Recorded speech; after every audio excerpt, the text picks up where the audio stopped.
their identity, and it's quite possible that, for example, families who are struggling with acceptance of the sexuality of one of their family members might give that less prominence given the urgency of the current situation for the Jewish community. It also means that, for example, members of the LGBT plus community are focused very much on their Jewish identity while still being LGBTI plus identified, but finding that there is more of a focus at the moment, and there is a lot of distress and concern being focused on that part of their, I guess, their intersectionality, or that part of their identity. You know, I particularly think of young people, if I could just quickly say, because some young rainbow Jewish people have said to me, this is hard because I thought the Mardi Gras community, for want of a better term, was a place where I could find acceptance and sort myself out. Whereas there's some hostility and heat in the debate there, where it no longer is feeling a safe place. So do you think young people who are still sorting themselves out are subject to more potential distress? Age is a really important factor here, Julie, and you're a 78er, and so you were one of the first protesters in the first Mardi Gras way back when, in 1978. And a lot of people who became activists or were activists in that era have a lot of trauma that is related to being LGBT plus in a time when it was not accepted, when there was very little equality under the law, where people could be criminalised for who they were. They could lose jobs. There were a lot of threats to somebody who had an LGBT plus identity. So whereas young people may face less of a struggle in terms of legal equality, job discrimination, equality under the law, there is still a struggle in terms of acceptance where, for example, a family or a religious group maybe isn't as accepting as some other families or religious groups might be. And so there is that sort of current struggle for younger people, but there is also the past trauma for older members of the LGBT plus community. And so I think Mardi Gras, since that 1978 time, has been seen as a safe haven of inclusion for LGBT plus people from whatever background. Jackie and I had a number of concerns with the action of the Sydney Mardi Gras organisation in sending out that open letter. They announced that they wouldn't accept funding or do business with organisations involved in the conflict in Gaza, and we knew exactly what they meant by that. They didn't define how they would identify an organisation's involvement. They haven't commented on conflicts anywhere else in the world. They didn't express concern for LGBTQI communities in other countries where those communities face persecution or violence or discrimination, in some cases the death penalty, and they didn't recognise Israel's role as a beacon of inclusivity for LGBT plus people. So, there were a lot of problems with what happened there, and I think it really unsettled a lot of people in the LGBT Jewish community, feeling that they were not on they were not as fully accepted by Mardi Gras as perhaps other groups. I guess what I wanted to hear from you, and will be discussing with other members of our panel at this forum, is how the members of the Jewish community, both rainbow Jewish people, but the community generally, are supporting each other. Some examples perhaps from your own life experience, and why nurturing support and cohesion right now is just so important. So what are you seeing happening in the positive sense? Well, reinforcing cohesion in the community is incredibly important. And what we're seeing is peaceful gatherings of the Jewish community. We're seeing vigils, for example, for hostages, art installations, for example, like the Shabbat dinner table with the empty chairs, or the shoes with the red heart balloons with posters of hostages. People are deciding to wear identifying items like a Magen David necklace, or they're calling Jewish friends and family members to check in on them, and that's very important. Just something as simple as a phone call to say, how are you going? There are other people who are wanting to do something to help the community, doing things like volunteering for Jewish organisations and charities and raising money for charities. And I think really mutual support is the keystone going forward for emotional health in what is a very uncertain time. Do you have any tips for Jewish community leaders in relation to the debates within the Rainbow community? My observation is that they have been coming out quickly to support the Rainbow Jewish people, which has been very encouraging. It has been very encouraging, and I think it's really important that we do focus on community harmony across the board now.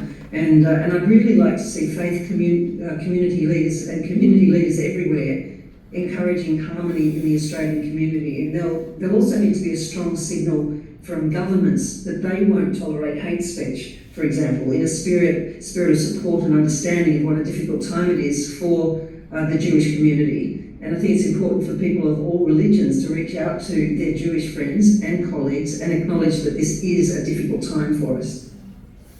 Just finally, hope for the future.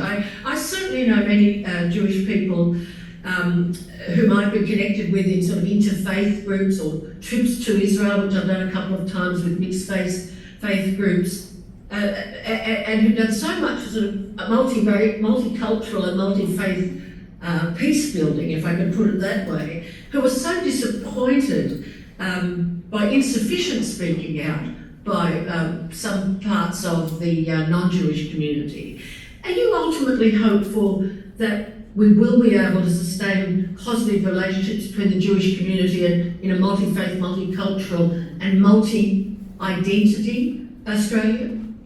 I'd have to say, Julie, I'm hopeful but not all that confident. I haven't seen too many signals from community leaders and faith leaders across the board about community harmony, and I'd really like to see more of that happening, and that is my hope for the future.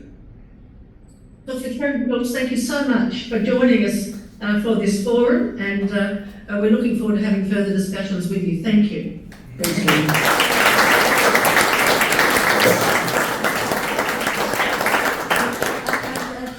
Thank you to Karen, who can hear us.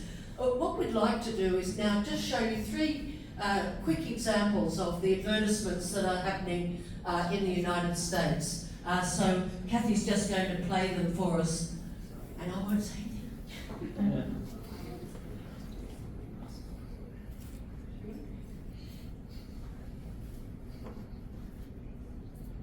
I can hear you now.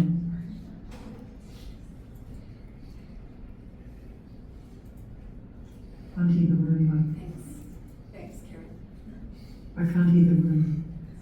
We're here, Karen. We're just trying to get some videos to play, and then I'll let you know when we're back online together as a room. Sometimes I imagine what I write today for my dear friend Mark. It's not the right video. Could I I ask remind Josh people to that go? always So they try and say can. one thing. It was the arrow down the bottom. No, can I ask Josh to do it, please? He's done it before. Forgive me, I'm a feminist of 1,000 years. I just met Josh.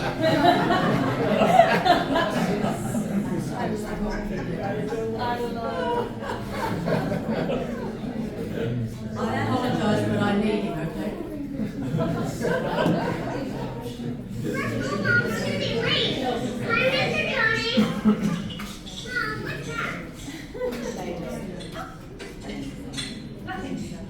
Get in the car. Let's go. Who did that? Come on. Right now. In. Get in. Right now. Let's go. Did you paint it or something? Move it. Seatbelt on. Right now. Please seatbelt on.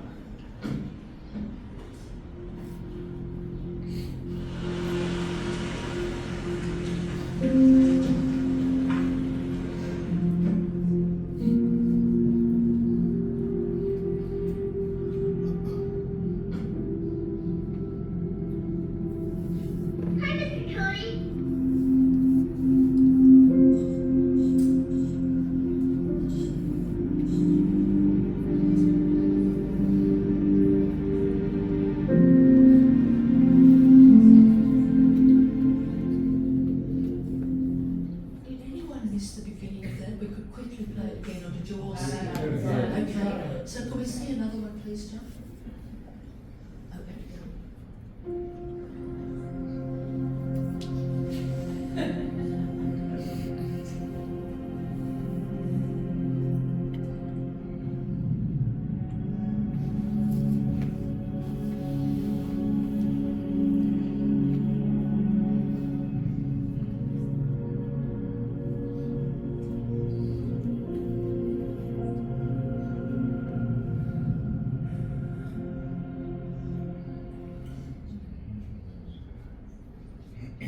dear friend Martin.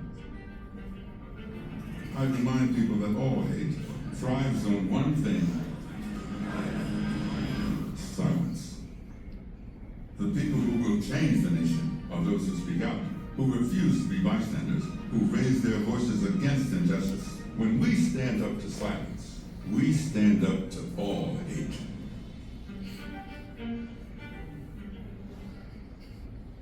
And that's it. Look, thank you to Kathy and Josh. Do you want to clap to people in America? Can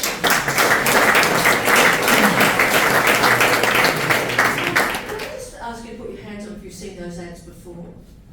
Right, so, most people, but not all of them, right? Thank you. Look, what I'd like to do now is invite our panel, Joshua Kirsch, Speedy Shatari, and Kim Gottlieb, to come out. And guys, these are live mics that have been designed for Holocaust survivors, and so if you talk just projecting just a little, everybody should be able to hear you clearly. I might just get Kim's a little bit closer, if I may. 1, 2, 3.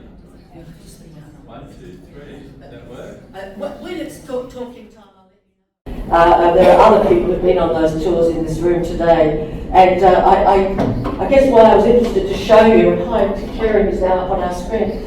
I was interested for you to see those. I didn't realise they were so well known. Was the inclusion of Muslim hate and LGBTQ. You know that notion once hate rises, it spreads.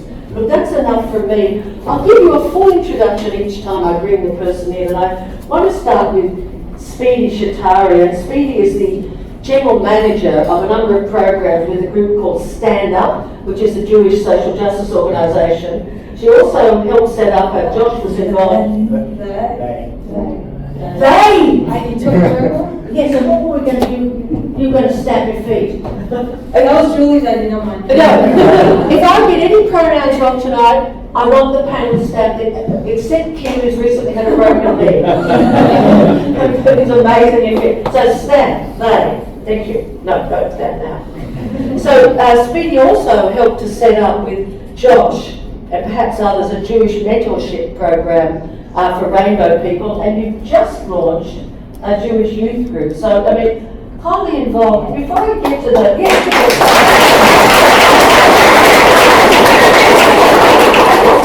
Why I came to you first was I was very moved by Karen's description of the distress that she's witnessing in the community. And she talked about intersectionality. And you said to me when we were talking about this that you feel it's safer now to say you're queer than a Jew. Can you explain why you say that? I can. Can you hear me? Or Yeah. Yes. I've never used something like before. Yeah, Julie, you're absolutely right. Like in a lot of environments, especially queer, and I use the word queer as an umbrella term for LGBT+ and gender diverse environments. So when I'm in a queer environment, honestly, it does feel safer to say, hey, you know, I'm part of the queer community because that's really kind of accepted and loved, and there's no controversy necessarily around it like maybe there used to be. But tensions are really, really high. And this hasn't been something that I recently said, this has been a couple of years, where sometimes you're scared to say that you're Jewish. Not necessarily ashamed, I would say it's more fear. What are you afraid of? I think you're afraid of being ostracized. We've already, you know, as queer and gender diverse, I'm, you know, a non-binary, Jewish, queer person, and my grandparents came from 4 different countries, and that's a lot of intersections that overlap. Harmony Day was tough. Where I go? Everywhere. Yeah, I don't know. But, you know, with all those intersectionalities, you are afraid of being ostracized even more from the community that you initially thought would love you for who you are when your family, your chosen blood origin family might not have within the Jewish community. And now we're kind of seeing a reversal almost. And your isolation is an issue for you, isn't it? Can you talk to that? I mean, we're wanting to get a sense of the impact of the conflict in the Middle East on what's happening to people here. Yeah. Are you more isolated now? Yeah, I think it's twofold. So one, in the wider Australian community and the queer community, yes, 100% a lot more isolated. It feels like I don't know if any of you feel like this sometimes, but like a barrier. So if someone gets, if someone misgenders you or someone understands your Jewish identity, there's a barrier there, which might not have been there before. So yes, for example, I went to a Mardi Gras event the other night, and it should have been monitored more closely. It ended up becoming, it was at town hall, and it ended up becoming really, really political, and it shouldn't have been. And I was with my friend who's also non-binary and trans, and we were just taken aback a bit because it should have been about authenticity, it should be about love, it should have been about just being queer and being within that LGBT plus family, but instead it turned really political. What do you mean by political? Oh.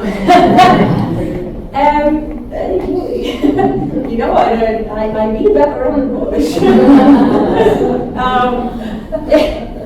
Look, there was chanting. There was a lot of chanting. There was a military fashion section, which depicted people in different garments that might have been triggering for a lot of people. But imagine the entire town hall erupting in cheers over something that might. What sort of chanting? You are beating around the bush. Julie up there. I'm beating because and look, there was a lot of pro-Palestinian chanting, and I respect everyone's right to say what they want, but I think that almost felt like a bit non-consensual, if I might say, and it felt really confronting to see that, because I don't necessarily go to the rallies, and we see it online. To see it in a space where, my family, they don't, it was very tough for them coming out as queer, non-binary, had top surgery. It wasn't easy, and then so I thought, hey, I can be in this space, I can have an awesome night, which I did at another Mardi Gras event, but to beat around the bush, we wanted to leave, and we felt really disenchanted by the entire thing, which was really sad, to be honest. In that way, I don't feel connected to, I feel like the Jewish community doesn't understand my queer and non-binary identity, and then the LGBT plus and gender diverse and trans community doesn't understand my Jewish community.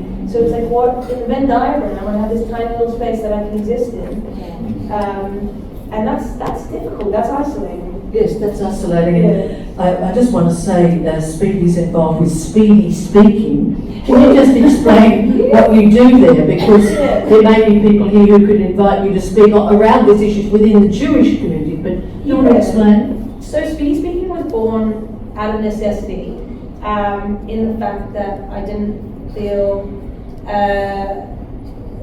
there's a couple of origins. One, I didn't want anyone to feel the way that I felt, the shame. I wanted parents, I wanted siblings, I wanted grandparents to be like, hey, I know Speedy, I've heard them speak, they're pretty cool, I'm sure my child will be just fine. Because sometimes, things are born from fear and misunderstanding, and while there's a lot of love there, it can be chucked at an individual and interpreted as shame. So I started out of necessity because I wanted people to hear my story. And the second one was actually back at the Jewish Board of Deputies when I was with Josh. And I won't name the organisation, but it was an LGBT plus organisation in Sydney. And it was a Sydney festival. I don't know if any of you remember a couple of years back. Sydney Festival blew up. And the same thing happened to a smaller extent in terms of the queer community trying to isolate the Jewish community in all sense. And they didn't want to provide inclusion training to Jewish organizations. And this was something that we had got a grant for. It was simply to provide LGBT plus inclusion within Jewish organizations and youth movements.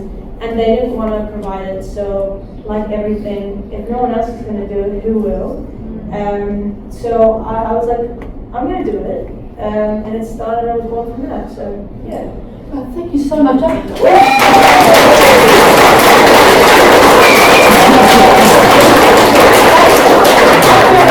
Coming back, but I want to give you a taste of each person, we'll get some questions or brief comments, I'll come back to the panel, that's sort of the routine. Can I come to you, Kim? Kim Gottlieb, who now lives in Melbourne, a psychotherapist and a mediator, a former president of Dainu, our co-host tonight, and he describes himself as active for years in the queer Jewish scene. Look, the whole night could be just about that. But I'll focus a bit more broadly. And of course, you were very involved even before the first Dainu float, which I think was in Mardi Gras in 2000. Is that correct? Yes. And he is also toured Israel and the Palestinian territories in 2019, and I was with Kim in the bus. And he was very involved, the key player in convening the World Congress LGBTQI plus Jews. So would you make Kim welcome? Kim, I'll ask you to project a bit because I do think it helps people hear. But I know you're very concerned about the impact of trauma. We've just been hearing from Speedy about traumatic events, and there's the trauma of one's own experience, but then there's the intergenerational trauma that so many Jewish people have experienced. Tell us about the significance of trauma and the impact you think it's having on people now. Thanks, Julie. And Yeah, speak up. Oh, hello. I'm Yes, it's look, microphones are tremendously interesting. Projection Hello. is a marvellous thing. Just keep going. I can project. I'm particularly touched by. Oh, here we are. Ooh. To have this happening at the Jewish Museum, it was my idea to create this, and then talking with Julie, it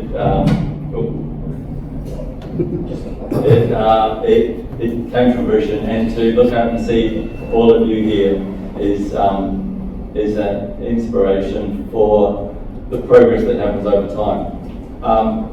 As a psychotherapist working with trauma, and I've just done the training with psychedelics, which is the next level with dealing with trauma. We know that there are reactions that most people dealing with trauma will react in one of those four ways: fight, flight, freeze, or fawn. And I think when I look at the various reactions that people have had in responding to anti-Semitism, they belong into those categories of reaction. The t-shirt that I'm wearing is from a Melbourne group that saw Pride and Protest, and they go into a sort of a fight response that says, well, we're going to change that to Pride and Prejudice, responding to that original thing, which is not always great, because extremists and extremists will very rarely get along or get progress. It's the people in the middle that you can potentially speak to. But in coming back to the therapeutic model, those reactions are not ideal. We want to try and process those reactions so that people move towards the voice of the healthy adult, that the healthy adult can be present with those parts of us that are reacting and find different responses. And I'd like to think that in our conversation today we can start to develop those healthy adult responses. Could I just say, Kim, Kim has spoken to me a great deal about the value of safety and safe places, and I think Speedy's given us a vivid sense of how unsafe the Mardi Gras world is feeling at the moment for many Jewish people. And yet I can't tell you how many Jewish people have said to me, thank God my Holocaust survivor parents or grandparents have died before they see this. Now, I don't know about, tell us, Kim, and that strikes me as trauma speaking. To be glad a beloved relative has died not to witness something. And that's trauma, isn't it? Of course. It reminds me of my mother during the Yom Kippur War. The Yom Kippur War, I'm from Wellington, and it was Friday night was Yom Kippur, was Kol Nidre, and we were in shul, and because it was Friday night, the lights went out on the automatic Friday night lights, and we had this similar tension. And I remember my mum saying, when the lights went out, her heart dropped, and she just sang louder than ever before. And, you know, these are those pivotal moments, and we're seeing the waves of that experience emerging. And I think we're in a very difficult place, because I know my experience is that I feel silenced, because whatever I'm hearing outrageous things, especially from friends up Byron Way, and I hear what they're saying. I can hear them from my friends. I can't hear them from strangers, because I don't know where they're at, but I can't respond. You know, when somebody says, no, they're not firing rockets, it's you who are firing the rockets. And the level of misinformation is so profound, and I know that there's nothing I can say to change their perspective. So I go silent and scared. We're going to talk as we go along about what we can do about anti-Semitism. I say that with a slight sense of irony. I've spent my whole life trying to understand what we do about anti-Semitism, but anyway, we will come to it on our panel. But let me welcome Josh Kirsch, and he's a lawyer, which he didn't even mention, chair of the Social Justice Committee for the New South Wales Jewish Board of Deputies, and a former chair of the board's LGBTQI+ Working Party, and someone who's also a former head of the National University Jewish Student Organisation. And when I've also been to Israel in a group with Josh, and it was the first time I realised how much anti-Semitism there was at unis, and this is some years ago, before what's happening now, because he'd get texts from Australia and be taking calls. Can you just give them a snapshot, Josh, of that university, when you started to learn about anti-Semitism in the university context? I mean, look, I knew anti-Semitism was going to be on campus when I went to campus, because as Jewish young people, you're kind of prepared for that. You're told that that's going to happen and that's what you have to expect. But I remember the example that I do distinctly remember being on the bus together in Israel when we were on that trip, and having to deal with, you know, receiving a death threat to a party event, and having to, you know, explain to people that you need to now go to police and you need to deal with this seriously. And this is in 2019. We're not talking about the current context. So I think it's worth remembering that anti-Semitism was obviously bad before October 7, and by all means hate against queer people. I think we were seeing sort of this building apex of hatred and misunderstanding and poor treatment, and, you know, this political rhetoric that had gone, it's still going wild about who trans people are, who gay people are. We were seeing that happening, and then these things have just, you know, we talked about intersectionality, but these things have just crashed into each other at velocity.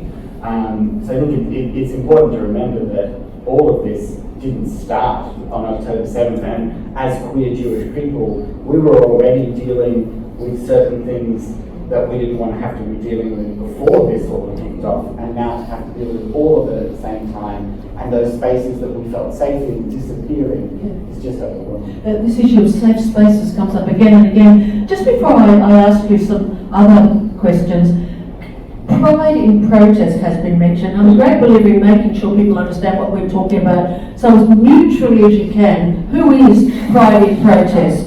And what impact do you think they're having in terms of the rise of anti-Semitism within the rainbow world? I'm going to have to borrow some speakers to play this.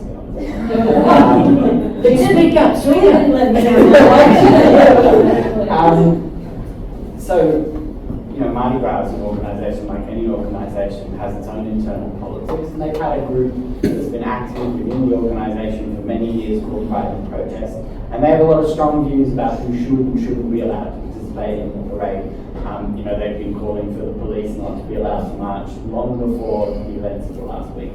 And I will never forget, being involved in some internal discussions with Mardi Gras and someone who'd been there a very long time, mentioning pride and protest and saying to me, or saying to the assembled group, if we let that mob take over, it would be all about banning the police and freeing Palestine.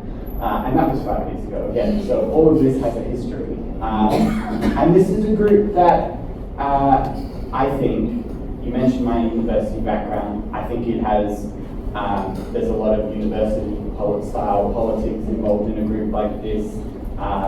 It's very much about, if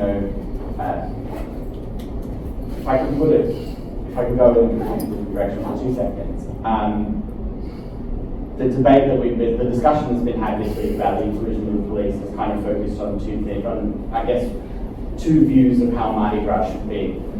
Is it a reward for achieving good behaviour, or is marching in Mardi Gras a signal that you are working towards inclusion? I personally would prefer the latter, if only because who draws the goalposts in that first example? And I think Pride and Protest is a group that enjoys drawing goalposts, and that worries me a lot. You think it's critical that we beware of polarisation of views, and that means we need to give space to people we don't agree with. What do you mean, the danger of polarisation, the danger of narrowing our vision and sources of information? What I'm doing is quoting back to people what they told me on the phone.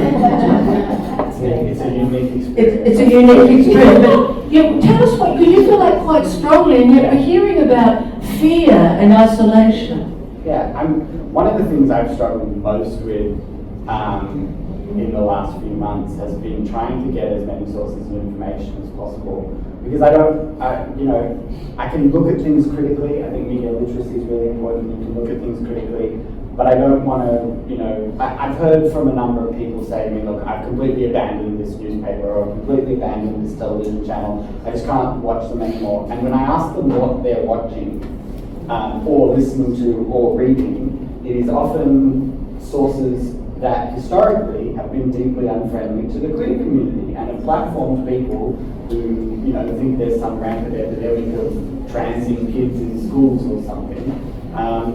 And so, my worry is that if the only safe spaces for us to gather information and learn about the news are places that make us feel comfortable, we're potentially opening ourselves up to some other ideas that we perhaps didn't sign up for. And I think we just have to be, there are speakers and people who've been featured over the last few months who hold really, really fringe views on, whether that's about queer people, but also about issues like immigration or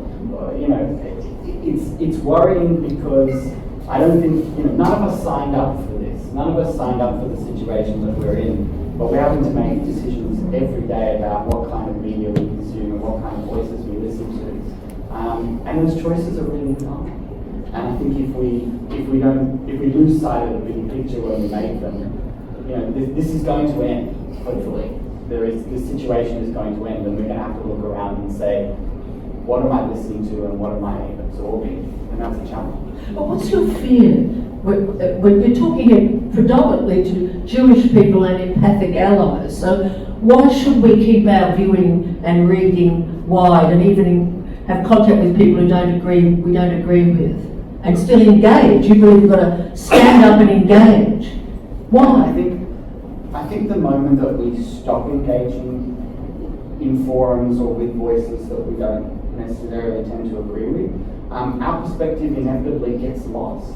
I saw in Victoria, they were regrettably put in a position, the Jewish community in Victoria was regrettably put in a position where they felt they had to walk away from a number of multicultural bodies and organisations because the views in those groups were just so hostile. And what happens as a consequence of that is that the Jewish perspective is not good or felt. And so we have to be thinking about this in the long term and saying, look, it's difficult to hear this now, but I need to be in the room in order to push back against it. And I also need to be in the room to understand what these people are saying and thinking about a variety of issues. Because at the end of the day, yes, we are Jewish and queer and we have all of these intersectional views, but we're also Australians. And we are going to encounter a range of political and other issues that we're going to have to address and deal with. And if our only prism through which we deal with those is a fear of encountering anti-Semitism, we're never going to be able to engage in those big, serious discussions.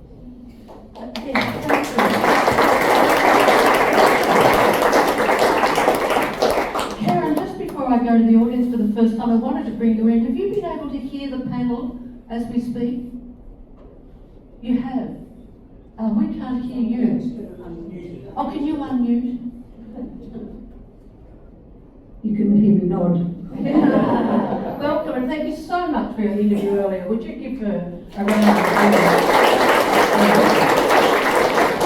I have a question for you, but before I do, your response to what you've been hearing, what's happening inside you, and what would you say, particularly, I guess, to people who are experiencing fear and lack of safety?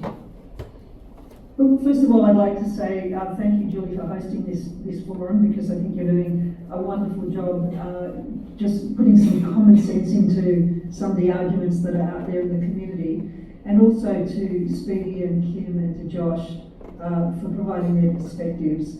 And I've been hearing all of those elements that each of the speakers have been talking about in the community, where LGBTQI plus people who have really struggled for self-acceptance and then struggled for acceptance within the broader community are suddenly finding themselves having to rethink how they present themselves in the community if they are Jewish and LGBTQI plus. So it's re-traumatizing, particularly for people who have struggled with that identity, whether it's because of the legal system in the past, or whether it was because of discrimination in their workplace, or exclusion from family or religious groups, or all the many traumas that LGBTQI plus people can experience during their self-acceptance and coming out process.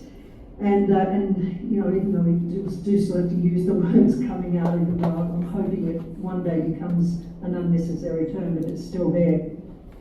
Similarly, and as you know, I work as a GP, and similarly, I've been hearing a lot of distress within the Jewish community of people who are finding that their family and friendship groups have become fragmented, and that they're having to reassess the position of some of their friends who've experienced anti-Israel perspectives, and even previously unknown anti-Semitic views, that because the subject hasn't really come up before, and now it's sort of bubbled to the surface. And I suppose, Julie, I'm also quite astonished at how many armchair Middle East experts have emerged over the last few months. People who, you know, don't really have a keen understanding of the politics and the history of the region, sort of having very firm views on what is happening and what should be happening. And it's also, you know, true that many of us in the Jewish community are finding ourselves being asked to explain the position of, you know, Israel and its decisions and actions. So I think that, you know, it is a difficult time for the Jewish community. It's a difficult time for the LGBTQI plus community, and with Mardi Gras coming up, I think that intersectionality that I spoke about in the video has really very much come to the fore. Just remind us of the policies that you think we have to argue for from our governments in relation to hate speech and so on, because they are things that we can actively advocate for. And you referred to them in the interview, but can you just remind us of those big picture community issues? Sorry, I couldn't hear you very well, John. Well, in terms of what we should be asking our state and federal governments to do as a response to anti-Semitism and hate speech. Well, I mean, the first thing that they should be doing, which they are doing, is consulting with the Jewish community representatives. So I think they've been doing a marvellous job throughout this. To the extent that they can, they have been having, you know, many meetings. The Jewish Board of Deputies has and my daughter is on the Jewish Board of Deputies, as Josh knows, and they've been having regular briefings with the community about what's going on, and that's been very important. I think what's been evident is that the hate speech and the laws defining what is incitement to violence have been found to be wanting after the October 9 demonstration at the Sydney Opera House. And I think it's really important that the politicians of all from all parties and independents work together with the Jewish community to have a look at these laws and how they're operating and where they can be strengthened and improved, so that all communities, all marginalised groups, all minority groups feel safer. Well, thank you very much. What I'd like to do is come for questions or brief comments, and I'll aim to roughly share the time with our panel. Has anyone got a question? Thank you. And you want to just introduce yourself? I'm Ben. I'm with ANU. I've got a question perhaps for Joshua. Just my local member's Jenny Leon. Like her, who won't engage, won't respond to emails, won't reply to, won't have any dialogue. So Jenny Leon was a Green member of the Newtown. Newtown. Yes, thank you. Which many of us live in, not Jews and otherwise, hugely influential, but won't engage with the community. I think what was most disappointing about the Jenny Young situation was not just the comments, which were disgusting, but also the complete lack of response from the rest of the party. No condemnation, no apology. And I think when you're in that situation, it really cuts off those opportunities to speak. I think we forget, many of us don't recognise that Parliament in New South Wales is two-tiered. This is where I become boring. Apologies. Parliament in New South Wales is two-tiered, and we warning, he's got a lot of group. There's a legislative council who represent all of us, and there are members from all different parties who you can get in touch with and speak to if you have these concerns. If someone like Jenny Leong is not getting in touch with you and you've got real, if they're not necessarily just related to her, but you've got real issues you want to talk about, there are a lot of members of the Legislative Council who should take your email and should be worth having a discussion with. I would say that's my advice. Another question or comment? Thank you. I'll just come up. Sorry about the hearing late. This exercise is not. No, I don't think that. I'm sorry. Just hold it close to your mouth and you need to project. No, I don't think that.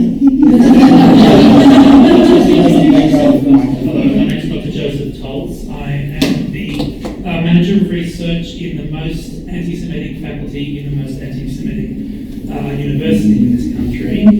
Are you prepared to name faculty and Yes, university? the Faculty of Arts and Social Sciences at the University of Sydney, Yeah. which drives most of the stuff, including the 8th of October protest. My question, I've got a number of questions. We'll go one at a time. Okay, so one at a time. Firstly, for Josh, I'm in awe of your perspective. It's just brilliant. But that's just a comment. Sorry about that, Julie. Just to do with what happens when when there's a gag order that has been placed on someone with thousands and thousands of followers because she is now under charges for kidnapping somebody and assaulting them because they work for a Jewish businessman, and mentions of her ethnicity and her support, and she is best friends with people like Clementine Ford and the person who is the chief executive officer at the Opera House. How do we battle this noxiousness? Why is it this stuff is being set up against us? And this is in Victoria, as I understand it. Yes. Yes, go We have to be really careful. Again, when it comes out, careful with defamation. People have said she's best friends with Clementine Ford. Clementine Ford disputes that, and we should make that clear. It was a weird suppression order, I would say. I don't think it's common that that level of detail gets suppressed. I think an even harsher one's been slapped on today, if I remember correctly. Yes. But most of the time we are able to use sunlight as the best disinfectant. We can have these conversations in public and people can be the judge of what behaviour is appropriate or inappropriate. I would hazard to suggest that most people would probably think kidnapping and assault by kicking is not appropriate in any circumstances. But yeah, it's a very difficult situation when we can't necessarily have all of these conversations about these incidents openly. What I would say is, as much as we are able, it's a tricky situation as well, because we've just, as a community, experienced a doxing attack. One of the 600. One of the 600. Thank you for and our response to that has also been to try to push for laws that toughen some of the silences. So it's a challenging sort of dynamic to interpret, because we don't want information about us to be aired in an unfair way, in the way that it was. Obviously, someone who's subject to suppression orders was charged. It's not the same as a person who joined a WhatsApp group. But it does feel like if we were able to have a lot of these conversations out in the open, people would recognise, and if people were able to get the information, because part of the problem with social media drives a complete echo chamber where information about what's going on doesn't get to people. If we were able to have these conversations, I think people would understand what's going on. Josh, can I say, one thing you kept saying to me in our pre-discussions was, it's important to name anti-Semitism, to name it. So, what's your thoughts? I'm going to get something from each of you, perhaps, including Karen, on how can we respond to the phenomenon of Clementine Ford? Because and I need you to give a very quick description, just in case there's somebody who doesn't know what we're talking about. I doubt it. Does anyone not? No, trust me, there's always someone. Just look me in the eyes and answer my questions, trust me.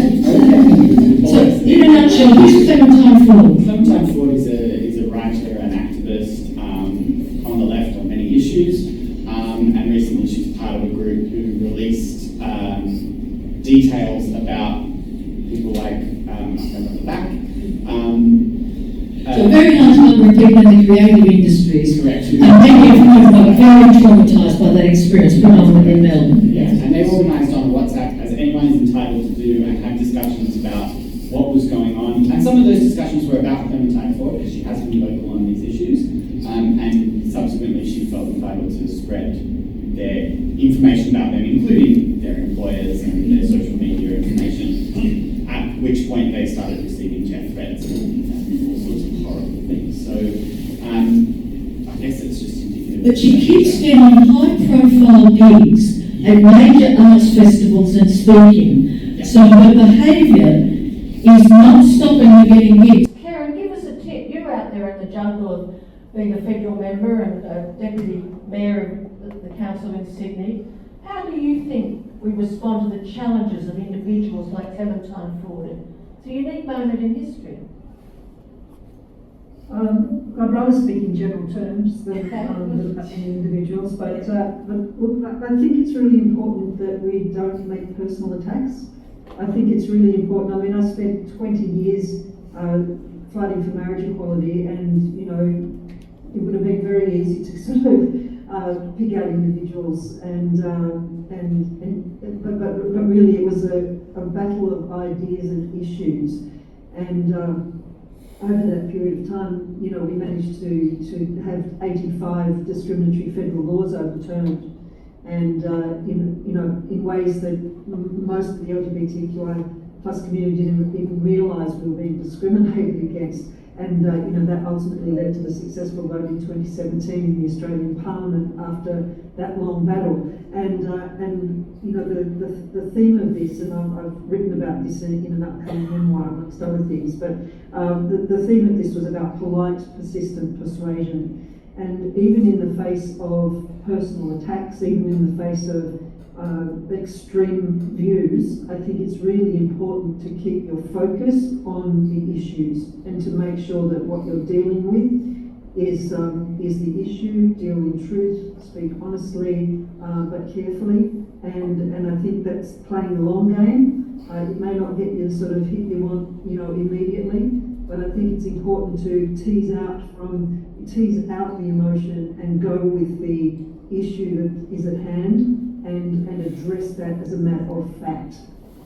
Thank you. Speedy, Your comment on fighting anti-Semitism, whether it be individuals speaking out or hearing those chants in that room, from the river to the sea, the pogrom in October 7 was a fair reaction to the history of experience, something that's in the current Honi Histoire editorial at the University of Sydney. I'm a graduate of that. What are your thoughts on the fight back, the effort to make a difference? I always just say anti-Semitism is not new.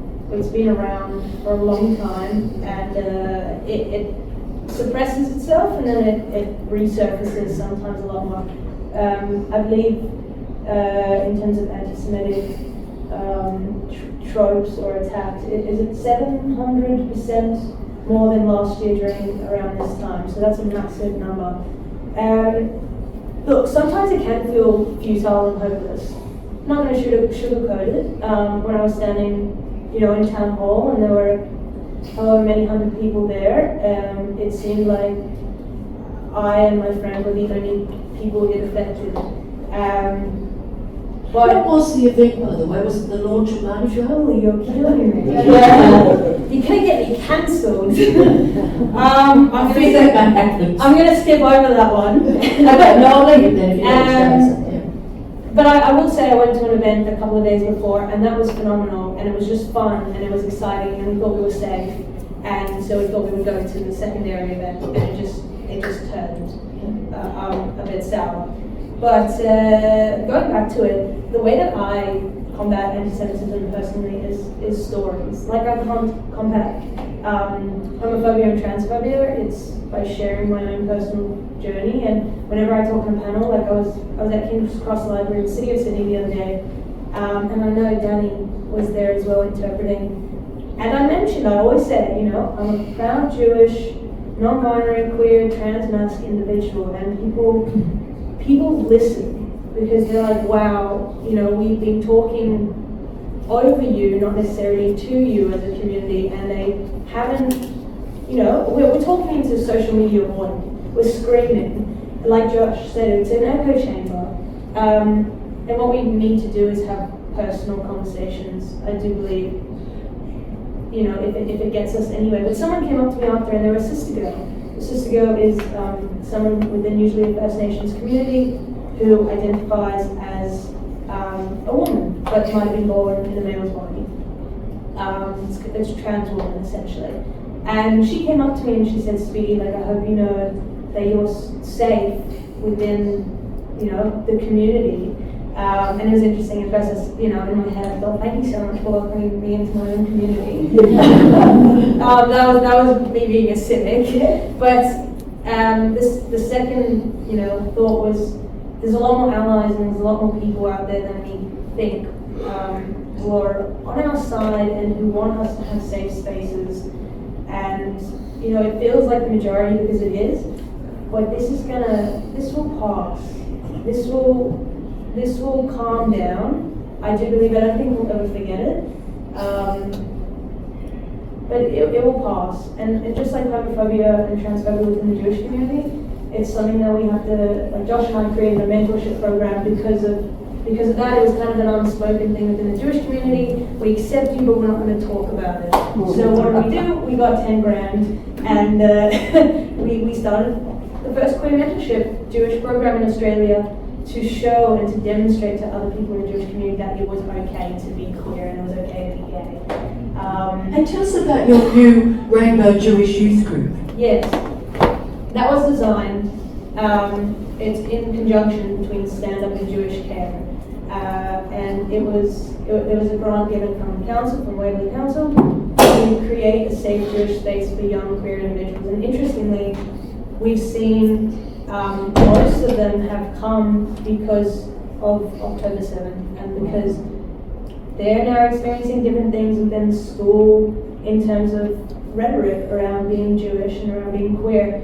Interestingly, they're supported by a lot of parents, which a lot of us in this room might not have had, and a lot of people younger might not have either. But that doesn't seem to be the problem anymore. It's more that their Jewish intersectionality, they're confused and they're scared about that. Less so from the other side.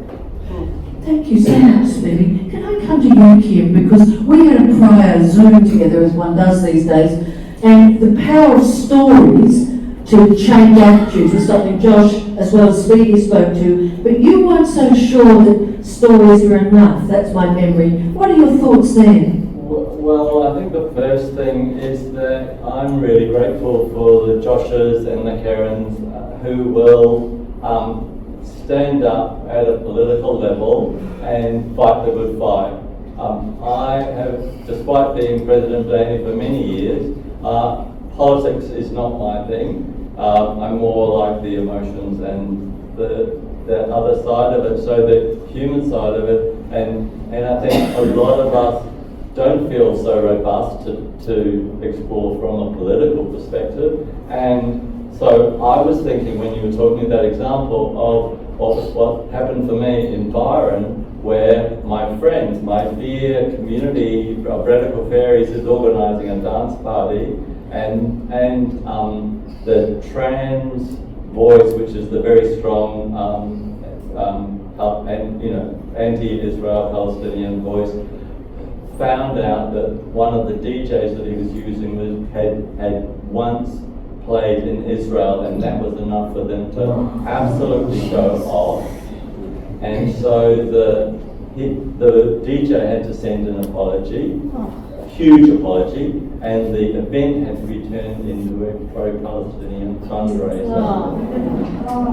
So with that, it's like that's a slap to the gut for me in terms of my sense of community. I can't go to the organiser and go, hey, that's not fair. I can't have that robust conversation.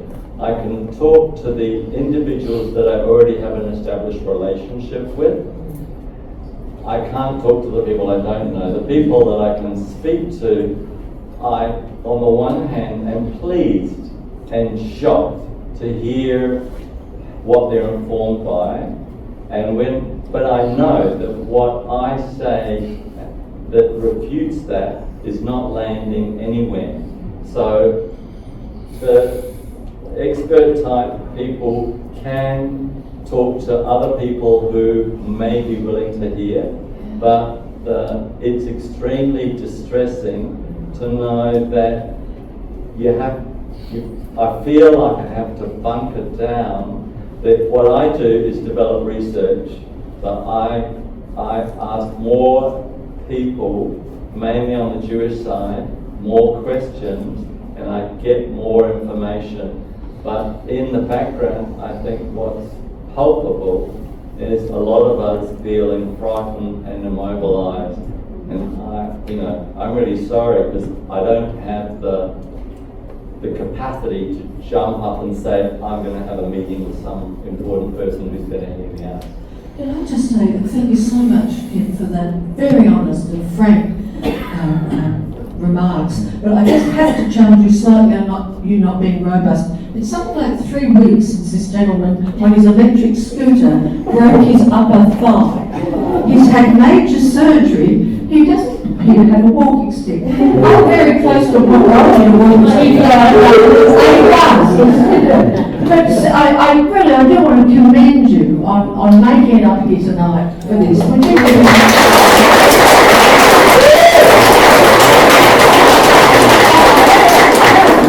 I won't hear some other voices, I'll come back. Yes, can you introduce yourself? Anyway, my name's Tanya Markey. I won't explain. You have to speak up, I keep getting close to you. And I know, but that's why I'm holding it. So it's very directional, so you've got to be right up against it. So trust me. Tanya Markey, I'm an endocrinologist and a teacher at the University of Sydney. We've 50% of my family gay, at least, not me, but anyway. Genetic predispositions, is that you know about the enterprises? You're a doctor. Look, I'm an older person. There's huge amount, there is anti-Semitism, there always has been. The advantage of now, if we can have a positive spin, is that we now know who we're dealing with. We know what our friends think. It could be shocking, but we know. But what I can tell you, and I know a lot of people, is that and I agree with Speedy wholeheartedly here, is that the majority of people are behind us.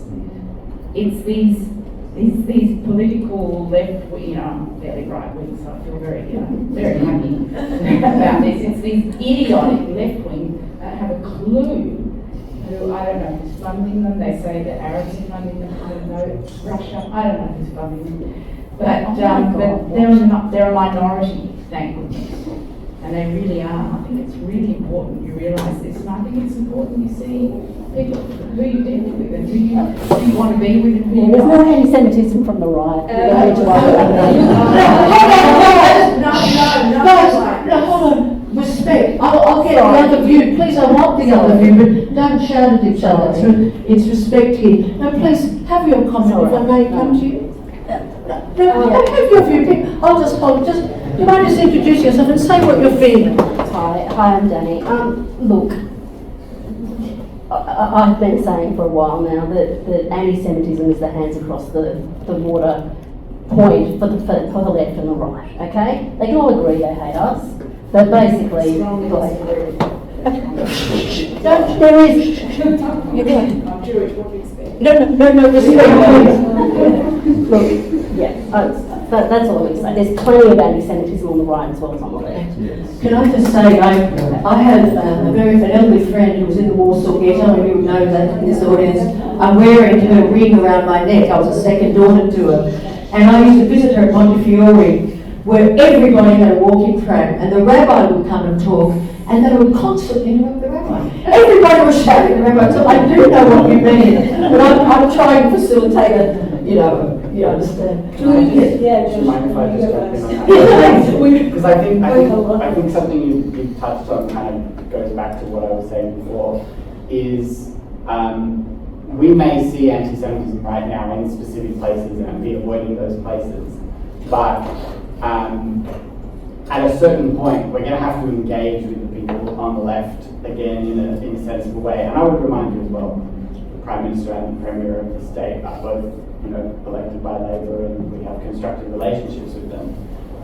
The point I was making before about being really worried about the sort of voices that we get into, I hear a lot of people say to me, we need support wherever we can get it. That's how people feel at the moment. And then there was an event recently in which the CEO of the Australian Christian Lobby was put up on the stage to talk about, and I appreciate the support from, as people say, anywhere we can get it, but you can't turn away from the fact that the damage that an organisation like that has done to our queer communities is immense. I think we just have to remember that it's everywhere. It is happening everywhere, and if we say to ourselves, well, there's lots of supportive voices on the right, therefore I should migrate to the right because that makes sense. I think we have to be true to ourselves and struggle with the things that we're seeing, because that's the only way we're going to get through this. Julie, can I think there's sometimes a danger to follow on what Josh says. A lot of us here might be Jewish, and a lot of us here might have experienced prejudice before, and we might have been boxed into something. And so I think with that, we should continue in our good Jewish faith to have an open mind, and sometimes that's what differentiates us. Wow, thank you so much. No, that's sometimes what makes us different to other people, is that we always say 2 Jews, 3 opinions, and that's what we're going to get here. And we've got to remember that we can't box other people in terms of politics, because in 10 years, it might be something else, and we would be like, oh, that's not like that. So the important thing is to continue having these conversations. But also, I think people are caught up. People love to be part of the new thing. And so I try, this is just me, and I guess this is where I've landed, because it is distressing, like Kim says a lot of times, to see this. I try to give people the benefit of the doubt. Most people are trying to do good.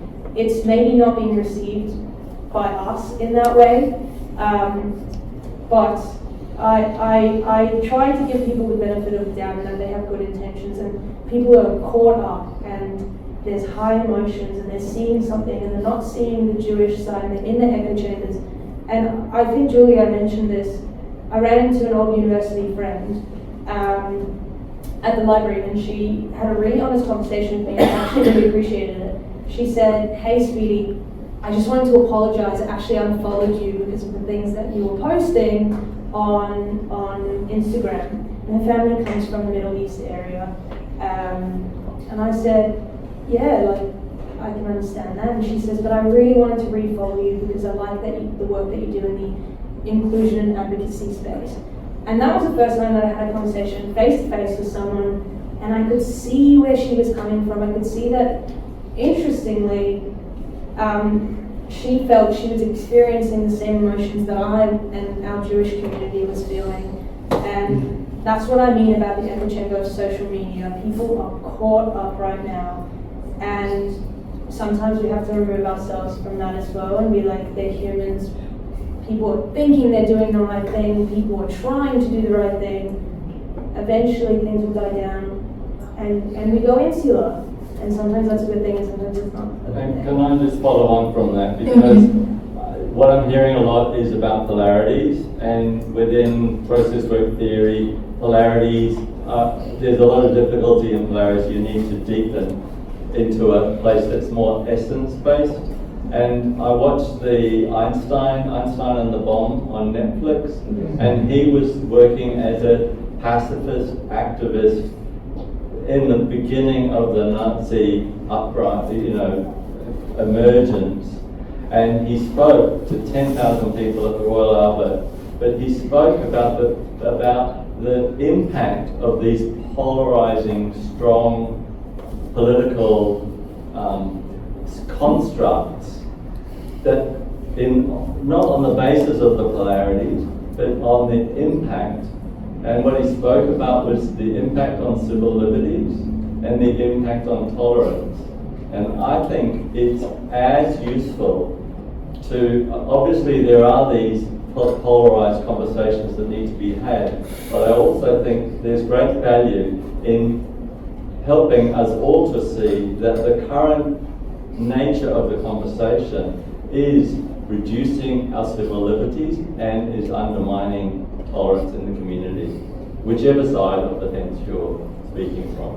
Could I, just before I come to you, I just want, so I don't forget, Josh, you think another key point, because we're within predominantly the Jewish community here, is that the Jewish leadership, who I think many feel have been doing a good job in recent times around rainbow issues, need to listen to rainbow people when they're responding to these problems. Can you just speak to that and why you think that's so important?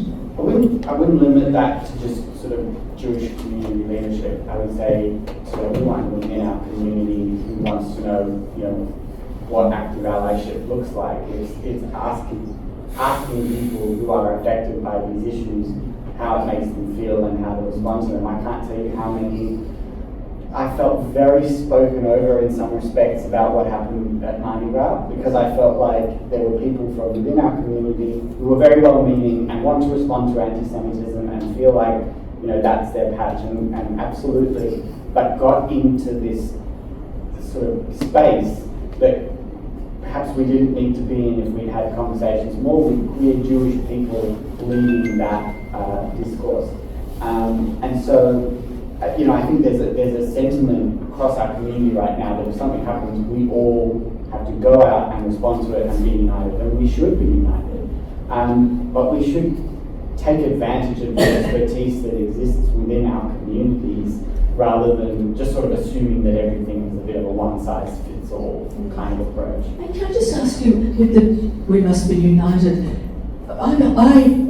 for reasons I won't go into here, read 3 different Israeli newspapers daily. And no one's united in Israel. It has to be said in the room, a catastrophe is happening in Gaza. We're not talking about that today, we're talking about the impact here. I will come, Kate. Because you were so strong in your message about we mustn't narrow, we must stay open. That's a hard one, isn't it? Can you unpack it? I don't think there's a simple answer. I don't read as many Israeli newspapers as you individually, so I can't, I think people are really diverse in their views, certainly on the ground in Israel, and people here are diverse in their views. But I think at the core, we are a community who wants to feel safe, and we are a community that wants to feel included and accepted. That's the basis on which we're working on. We can have our differences of opinions about how we get there, about who we work with, about why we do what we do. But at the end of the day, I think we can't lose sight of the fact that we all agree that we want to stop anti-Semitism, that we want to make our community safe and harmonious, and that's where the unity comes in. And stop hate speech generally, as those US ads did. Can I just confirm with people it's 25 past? Because that clock is a little bit different up there, but we'll be stopping at 10:02. I've got two people here. Did you want to say something? Do you mind introducing yourself? My name is Ellie. I grew up in regional Australia as one of the only Jewish kids in a 100-kilometre radius. My main question is, what could possibly be done for the regional kids in Australia in terms of this? Because there's no Jewish community who is openly accepting of queer people there at all. And I know that because my mum runs one. And on top of that, it is incredibly anti-Semitic, I mean just in general racist to be in a regional community in Australia for anyone who is not white, Christian or Catholic. So is there anything that's really been done for them? Wow. Do you want to go first, Karen? I come to you because we're a federal politician.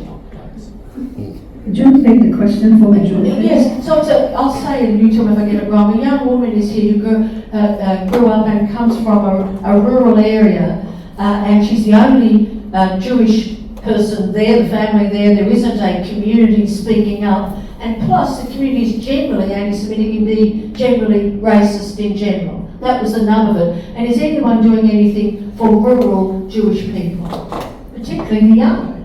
Yeah. Yeah, well, thank you for that question. I think that's a very important question. I don't think there's any immediate solution to it. It really is about finding allies where you can, and perhaps fostering discussion. Maybe there's a way of creating discussion with the school community about looking at comparative religions and sort of looking at the different religions and what their beliefs are, like by comparison with each other. That might be one possibility. Another possibility is to create online communities, which is something that many of us do now.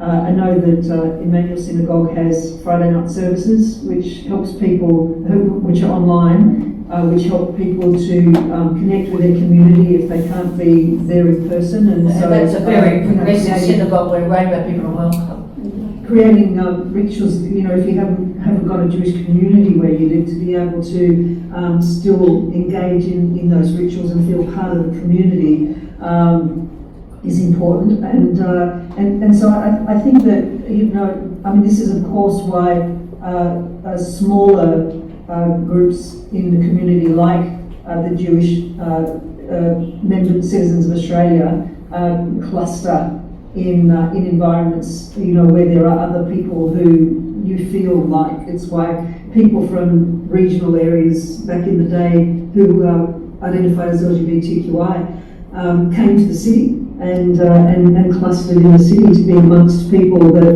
were like them and accepted who they were. I think if you have a family which is choosing to live in a regional area where there is not a Jewish community, that there are ways of connecting virtually, internationally really, but in terms of making a place for yourself, it's about finding allies. And speaking, please. Yes. It's a really good question. And I think there's a few ways to go about it. I think one is a really important thing I was speaking about it the other day. In any conservative community or environment, people won't necessarily make space for you. Sometimes you have to push it, sometimes you have to make it yourself, sometimes you have to find your allies, or I call them champions. Sometimes you have to get a grant, and then sometimes you have to go to the leadership. So if the leadership are on board, sometimes it can trickle down. Unfortunately, it's a massive thing in rural areas, not just for Jewish people, but for queer people in general. There's this young person, Abby, who runs the Rainbow Shoelace organization. She's young, I think she's about 15, and she actually had to recently move. She's phenomenal online and she's loved, but in rural area where she lives, she actually had to move, which is really, really sad. So it's something that really needs to be worked on. I don't know if you could take Speedy's number, like she might have names of groups or something.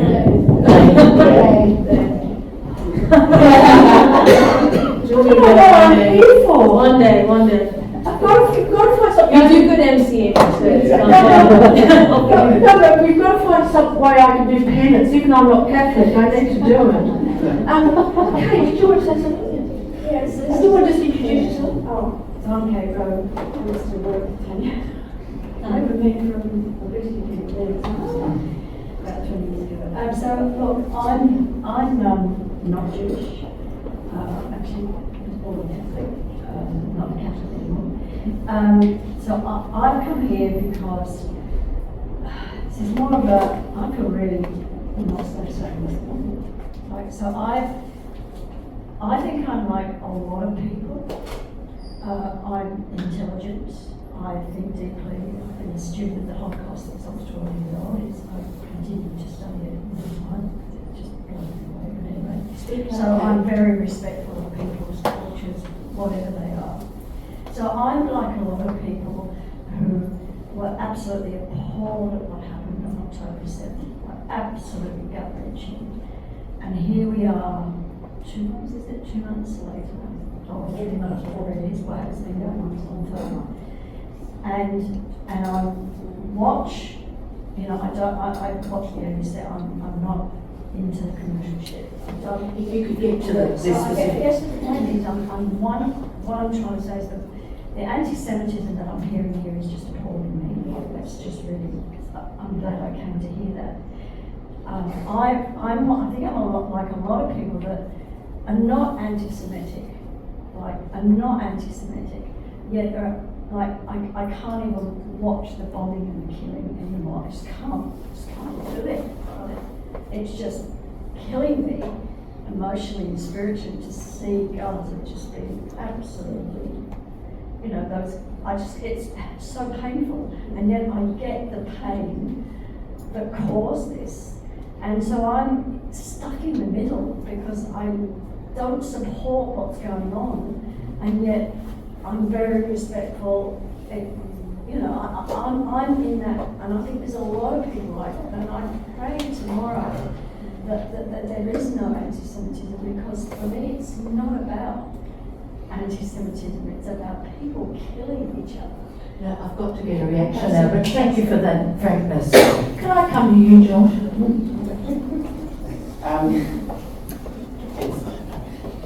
What I would say to you, first of all, is I think all of us feel the same in some respects, in that we can't watch it anymore. It's challenging. It's a humanitarian crisis that's happening. We can discuss sort of how why it's happening and who's responsible for it, and I think that, you know, it turns into a really different discussion. But I do think we all would like that to stop. And I would say that the view that you're articulating would be at home among a number of places in Israel. And I think is at home for, you know, many of us who would like this to end, but don't see a way, don't see a path forward, and that makes us feel very hopeless. I think what challenges us is when that grief and that pain that we're all feeling in one way or another gets externalized and turns into that anti-Semitism that we're talking about. And I think it's totally, you know, I think we all share in that view that what's happening to people in Gaza is horrifying.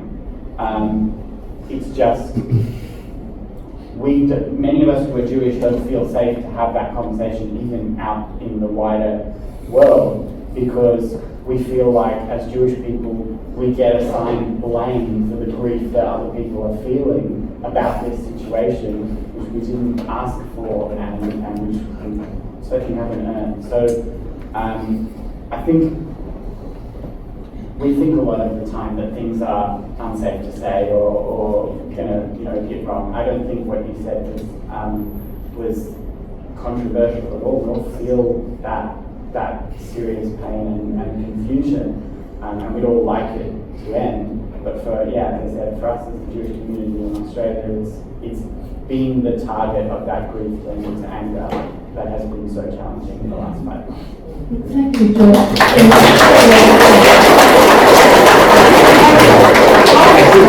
want you to finish in 3 minutes, but I've got 2 people who will say something, so very quick, so if I can. If you could make it a comment, I don't know. That's right. Can you introduce yourself? Yes, I'm Zach, and briefly through Speedy and Josh, I was part of the mentoring the program they did. So very, very quickly, I too feel the grief of seeing these buildings coming down and children crying and women crying. But my question is, I've for the last 2 years been feeling for the Ukrainian people. I feel for the Syrians. My grandfather was born in Syria. I feel for the Syrians that have been killing each other. I feel for the Yemen that are doing. I feel for the China, and they just now death sentenced somebody for a trumped up charge. My question is, have we been feeling the grief of everyone else? Where are the protests going? Russia! Where are the protests about the Pakistanis with the Afghanis and they're doing to the Afghans in Pakistan? And we're playing cricket with them. But no, that's fine, they can kick out the Afghanis from Pakistan. Where is the trauma? Where is the outcry? Where is the, oh, we can't take the killing anymore? Well, for the past 2 years, have you been able to take the killing of the Ukrainians? For the past, I don't know how many years, you've been able to take the hundreds of thousands of Syrians that we killed. No, that's fine. Syrians kill Syrians, fine. Russia kill Ukrainians, fine. These ones kill these ones, fine. But all of a sudden, we're trying to get rid of Hamas, a recognized terrorist thing. Oh, I feel the peace, I feel the grief, I feel, and I'm crying when I see children.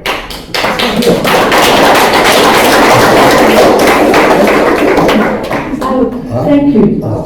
I've got one last person. We began with the general practitioner, when the health advocate, Karen Phelps, and I happen to have another general practitioner here. Really, can you introduce yourself? I don't know. Yeah.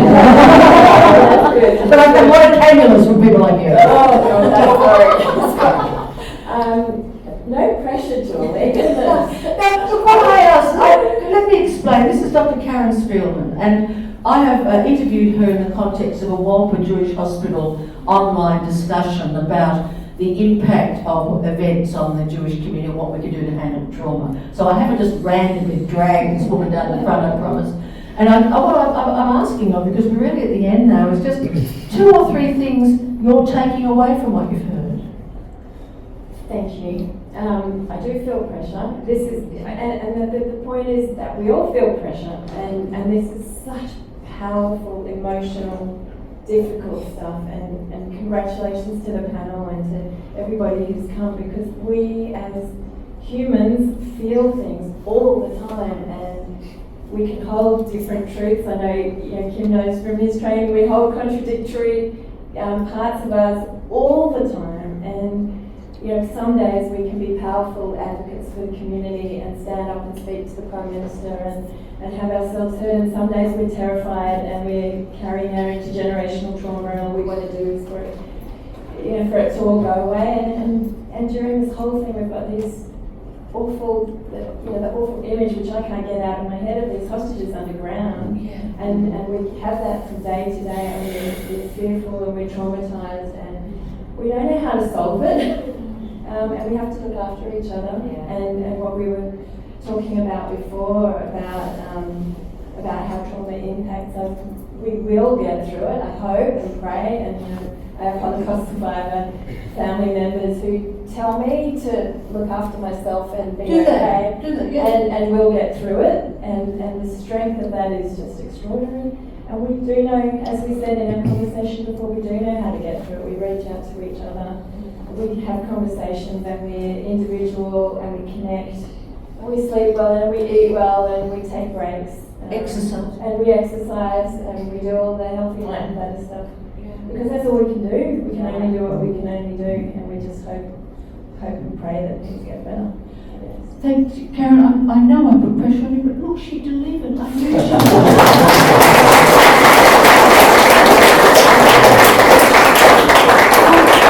I'd like to invite Kathy come down, and I know she'll do it too, but begin clapping for these four lovely people.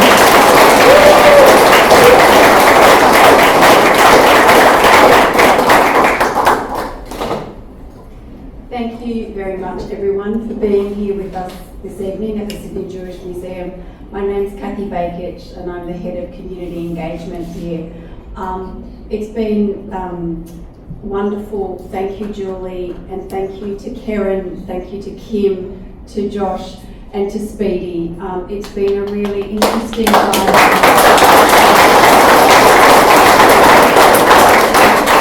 And at this time, I'd also too just like to acknowledge the other Dianu board members here. David Clarnett, David Wright and Benjamin Farr for being here to support and provide us with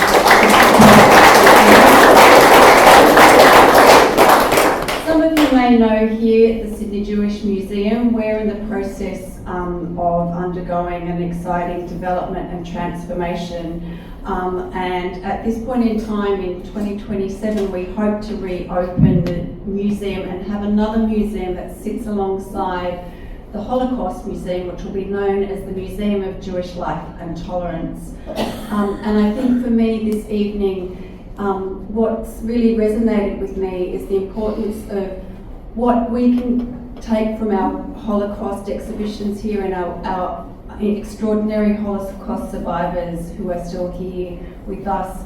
And the message here and the sharing here today of all the people on the panel is that I hope that we can continue to see the humanity in each other.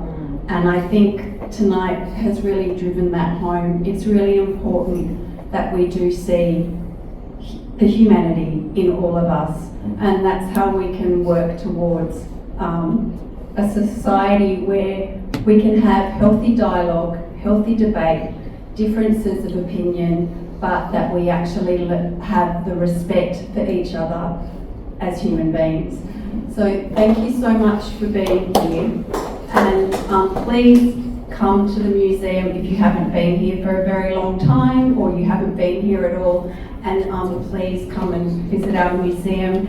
We've got this extraordinary reverberations exhibition on at the moment until the end of March, so please take the opportunity and stay in touch with us as well. Oh yes, and yes, sorry, thanks Kim. We are also having Pride tours here. They're free. You need to book via our website, and they're at 12:30 and 2:30. But all the information is on the website. It's a tour that happens within the museum, and we also too hopefully will be able to go to the Pink Triangle as well. So thank you again. And I just want to say, I've collected from some members of the panel links to various documents and articles and so on, and I'm going to give it all to Kathy and she'll send it out in an email if that's okay. Some of it may be of interest, and Speedy just wants to say something. I'll hand you the microphone, I'll let go at the end. Wow. Do you want I'm blessed. Just because you're facilitating. No, I can't use this. Thanks, Julie. It's my favourite part of the night. I just wanted to wrap it up more and say that there's a lot of different voices in the room, and that's totally okay. If I might say, just like gender, it's not about picking a side. So I think that's the main thing. Remember that it's multifaceted, and it's okay to feel all the things, and keep being kind to each other. We're going to There are if you'd like outside and some drink of water as well, just like a few minutes to deep.